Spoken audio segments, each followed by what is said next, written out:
from Upper Hutt. She is our champion councillor out in Upper Hutt. She will be speaking on local government perspective and the part of consideration of women in this whole thing. Angela was part of the Business and Professional Women International Organisation, and also was before that a part of the trade aid, fair trade shop. Free trade has got nothing to do with fair trade. Angela McLeod. Kia ora tātou.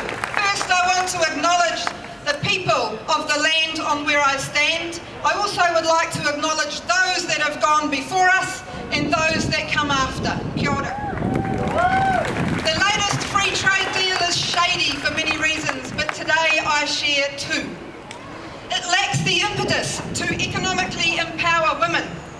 Free trade is never fair, and it is most unfair to the vulnerable in our society, and in the case of the signatory countries of the TPPA, the most vulnerable are women, as is the case in most of the world, in fact all.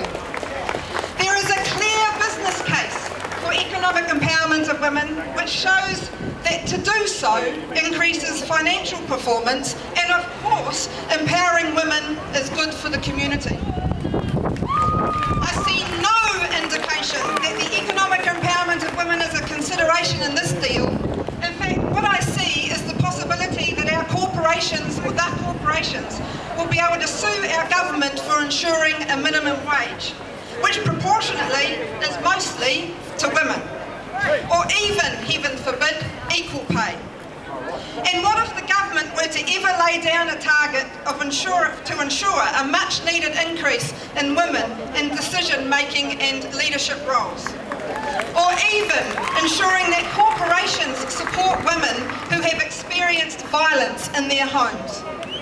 I bet there's not even been a gender impact analysis done as part of due diligence before signing. And anyway, where were the women in the process?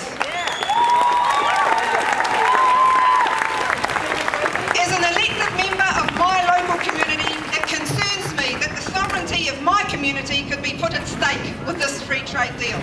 It will not be fair to local food producers, manufacturers, artisans, workers or exporters. And it could impact on my ability to make fair decisions that support my community, and I don't like that. I've been elected to run my community for the community, and this fair trade deal might negatively impact on my community.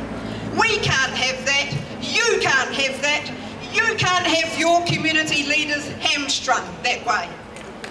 Let's make it clear, we have to have community sovereignty and we have to empower women, period. So those with the pen in Auckland today, back up that bus. Angela McLeod from the Upper Hutt City Council there. There's some sites that are out now. We've got a new one up, TPP Legal, tppfacts.co.nz. The text is out. We're not talking speculation anymore. The facts are there for everyone to look and see. One example that I read in there was investment chapter 9, section 2A, and don't quote me, but it's any party, all parties shall oblige the laws and abide by the laws of regional, central or local government, now get this, add on, or by the authorities of that very party. Now just have a think about that, because that is where the corporations are put on a level of the whole country here in New Zealand.